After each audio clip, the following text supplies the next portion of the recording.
Hey everybody, Richman here. There's nothing I love more than testing out new tech gear. And man, did I get in some cool new tech gear that I can't wait to check out with you guys. This is the new ClonerAlliance ViewPro. I haven't opened it up yet. I'm waiting for you guys. And we're going to check it out right after this. Now the first thing I want to do is crack open the box. But I'm not going to do that here because we don't need the TV screen for this. Why not? It's got its own 7-inch LCD display built right into it. So we're going to check it out at my workstation. Follow me over. Okay. Let's crack this puppy open.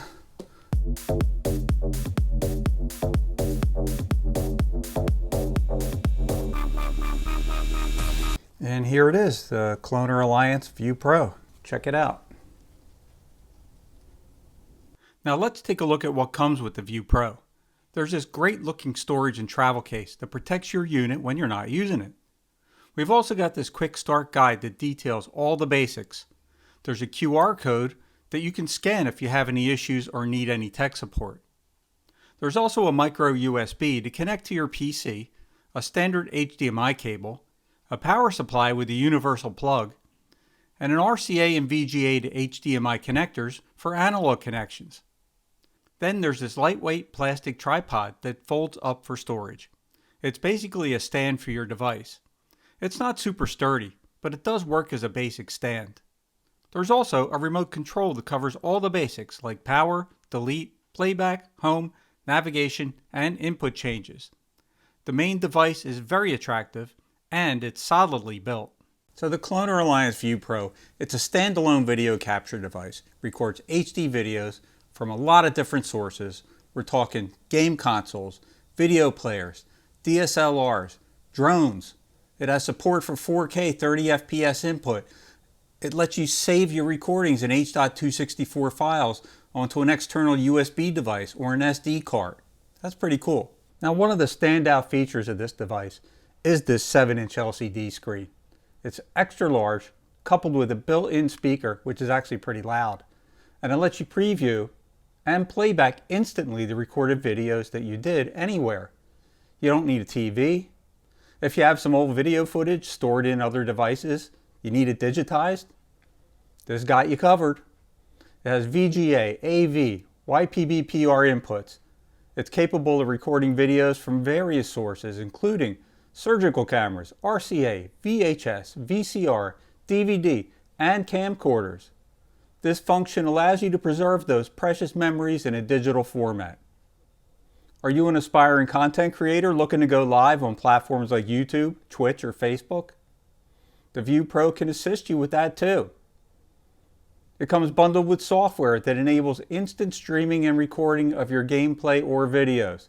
Plus, there's an internal 3.5mm mic jack to add your own live commentary.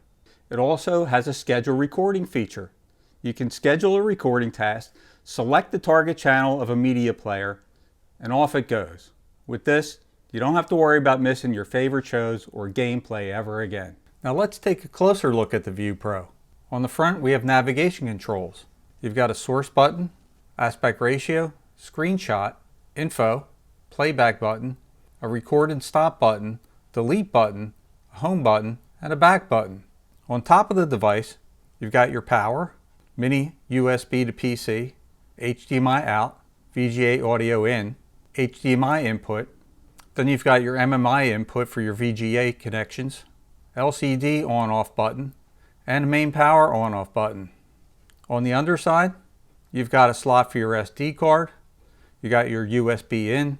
Here's your quarter 20 for thread mounting, a line in, a mic in, a line out, and your IR receiver sensor. If you flip it over on the back, you've got a slot for an external battery, and then you've got a battery slot for a flat CR 2032 battery that helps to keep your time settings for scheduled events. I would recommend using the power adapter if you're going to be using it for an extended period of time, as the battery is going to drain relatively quickly. Or just bring several batteries with you. Now let's plug it in, fire it up, and check out the menus and settings. Once it turns on, we're going to hit the home button.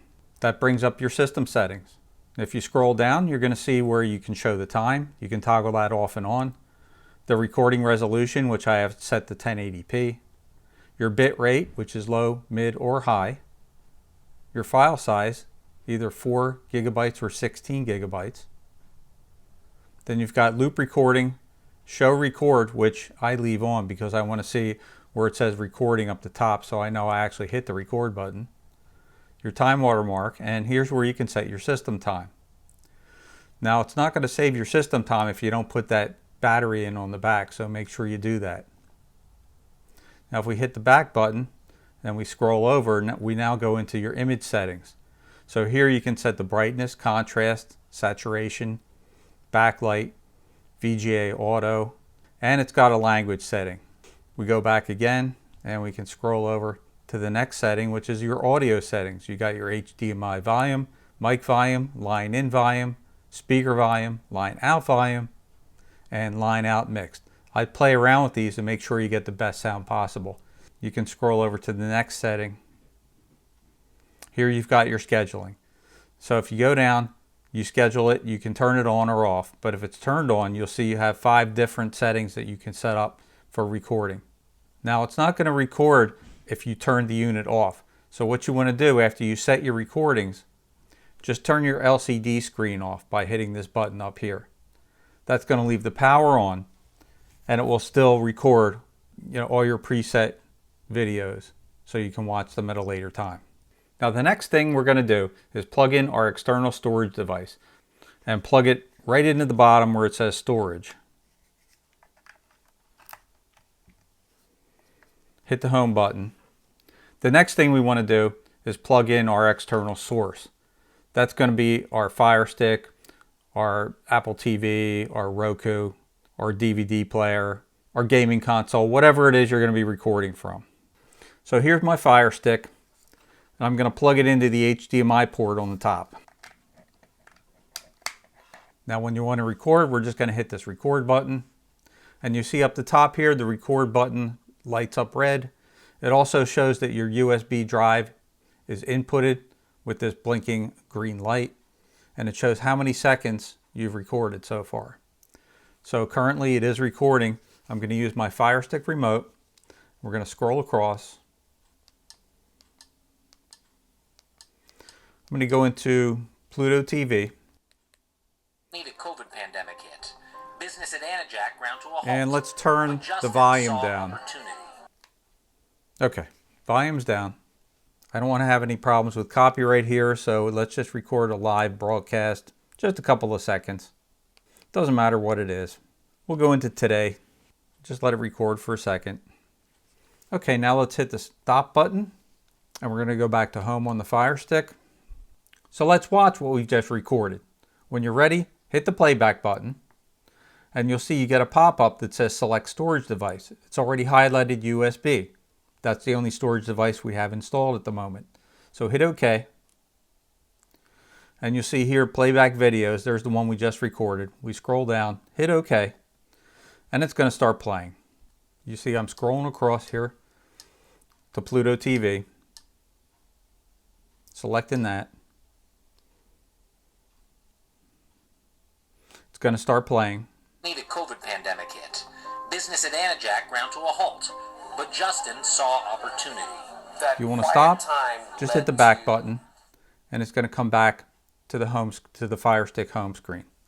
If you want to erase this, it pops back up here. It shows you your file. Just hit the trash can icon, delete this video, scroll down to yes, and it's done. And we go back, and we're back on the Fire Stick home screen. All right, now guys, to wrap this up, the ClonerAlliance ViewPro has a lot going for it. But let's take a quick look at some of the standout features and a couple of things to consider before you buy. First, the pros. It's a great portable video capture card. It has no noticeable lag and excellent recording capabilities. Basically, recording from just about any device that you can plug into it. And it lets you save the recording on an external hard drive or an SD card for transfer later to your computer. It also has an external mic support, so you can add live commentary to your recordings. On top of that, it's extremely portable, compact, and easy to carry with you. It can become your on-the-go media companion. Now, there are a couple of cons to this device to consider. First of all, at a little over $300, it is a significant investment, especially if you're new to content creation. And even though it's easy to operate and very responsive, it does have a learning curve to be able to use all of its many capabilities. I also would have liked it better for travel if it used more common batteries, like AA rechargeables for instance, instead of the bulky photo batteries that you have to purchase separately. Whether the ClonerAlliance ViewPro is right for you or not, it's up to you to decide. But I hope this video helped you decide either way. Now if you want more information or think this product might be the right one for you, I left a link in the description below for more information. Check it out for more details. And if you liked this video or it helped you out in some way, give it a thumbs up and consider subscribing for more content like this. Now if you want to know more about ClonerAlliance and their other products, make sure to click on this video right over here. And until next time, this is Rich Man. I hope to see you in my next video.